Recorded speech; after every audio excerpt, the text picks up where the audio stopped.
2026ஆம் ஆண்டு சூரிய பகவான் தனுசு ராசியிலிருந்து மகர ராசிக்கு தை மாதம் இடப்பெயர்ச்சி ஆகிறார். மேஷ ராசியில் செவ்வாய் அதிபதியை 4ஆம் பார்வை பார்க்கிறார். இது சுபஸ்தானம், தொழிலில் பெரும் லாபத்தை தருவதோடு தைரியம், தன்னம்பிக்கை தரும். இவ்வளவு நாள் உழைத்த உழைப்பிற்கு பலன் கிடைக்க துவங்கிவிட்டதோ என்றும் சொல்லலாம். எனவே வீடு, மனை, வாகன யோகம் 2026இல் உண்டு. அடுத்தது சிம்ம ராசி. சிம்ம ராசியை 8ஆம் பார்வை பூர்வ புண்ணியஸ்தானம் சுக்கிரன். வருமான தடை விலகி தொழிலில், வேலையில் உயர்வும், முதலீடுகளில் திடீர் வரவும் உண்டு.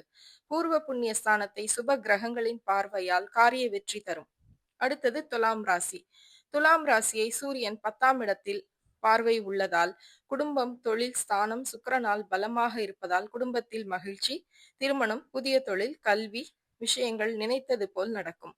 வருமானத்தை வீடு, மனையில் முதலீடு செய்வது பிரச்சனை தீர்வும் கிடைக்கப்பெறும்.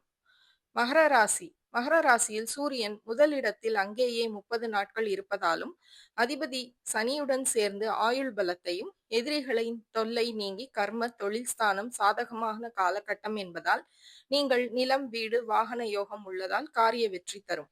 அடுத்தது கும்பராசி. கும்பராசிக்கு 2ஆம் பார்வையில் சூரியன் குடும்பத்தில் மூத்த சகோதரரால் மிகப்பெரிய மாற்றம், செல்வாக்கு, வசதி வாய்ப்பு தேடி வரும். நிலம், வீடு, வாகன யோகத்திற்கான காலகட்டம், பணவரவு தாராளமாக இருக்கும். எனவே அவரவர் கர்மவினை திசா புத்தி சரியாக இருந்தால் மேற்கண்ட யோகங்கள் பலன் தரும். இது போன்ற ஆன்மீக செய்திகளுக்கு பத்மம் யூடியூப் சேனலை சப்ஸ்கிரைப் பண்ணுங்க, லைக் பண்ணுங்க, ஷேர் பண்ணுங்க, கமெண்ட் பண்ணுங்க. நன்றி, வணக்கம்.